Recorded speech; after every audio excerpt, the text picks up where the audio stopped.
In 2015, Theranos and its founder Elizabeth Holmes were Silicon Valley's golden story, a $9 billion biotech startup promising to revolutionize healthcare with a simple blood test. But behind the glossy image lay a shocking truth. The technology didn't work. How did this house of cards stand for so long, and where did all the investor money go? Let's follow the money to uncover the truth. Theranos was founded in 2003 by Elizabeth Holmes, a Stanford dropout who promised to disrupt healthcare by making blood tests faster, cheaper, and more accessible. Her revolutionary claim? Theranos could run hundreds of tests with just a single drop of blood. The promise was irresistible, attracting billions in investments from big-name backers like Rupert Murdoch and Walgreens. But as money poured in, the cracks in Theranos' foundation began to show. The company's success wasn't built on technology, it was built on smoke and mirrors. Theranos' business model revolved around its proprietary device, the Edison. But despite years of development, the technology was fundamentally flawed. Behind the scenes, Theranos used standard third-party machines to process tests while claiming the results came from their own innovation. So how did Theranos raise nearly $1 billion in funding without delivering results?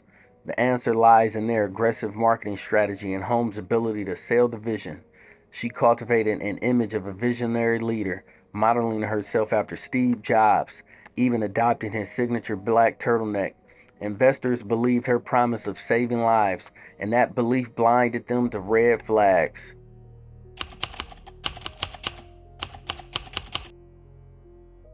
How did she get all this money? Well, Theranos had raised some money in its early years, but about a decade in late 2013, she went live with her supposedly innovative technology and went to the family offices of billionaires, the likes of Rupert Murdoch or the Cox billionaire family in Atlanta, Carlos Slim, the Mexican billionaire, Yes.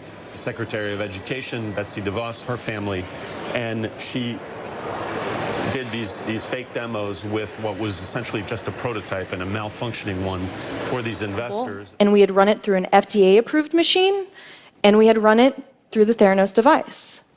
And guess what happened? We got two very, very different results. So what do you think they did in this scenario? You would anticipate that you would tell the regulators, like, we have some discrepancies here with this new technology. But instead, Theranos had sent the results of the FDA-approved machine. Let's follow the money. Theranos raised over $900 million from high-profile investors, including Rupert Murdoch, Betsy DeVos, and the Walton family. But instead of perfecting the technology, much of the funding went toward keeping up appearances. Millions were spent on legal teams to suppress whistleblowers and media investigations, while Holmes focused on expanding the brand, securing lucrative deals with Walgreens and Safeway. Holmes herself wasn't living modestly. She reportedly earned a $200,000 salary, owned shares worth billions, and enjoyed a lavish lifestyle funded by investor money, all while the technology failed to deliver on its promise.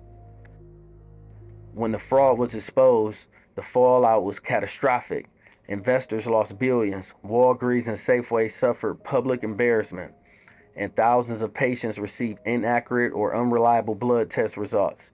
Holmes and her former partner, Sunny Balwani, faced federal charges for wire fraud and conspiracy. On her second full day of testimony, former Theranos lab associate Erica Chung testified that the company's blood analyzer machines, called Edisons, had so many problems and were so unreliable that patients getting their blood tested on them would have the same luck, quote, flipping a coin to find out if they were sick or not. When I went online and got the results, I printed them off.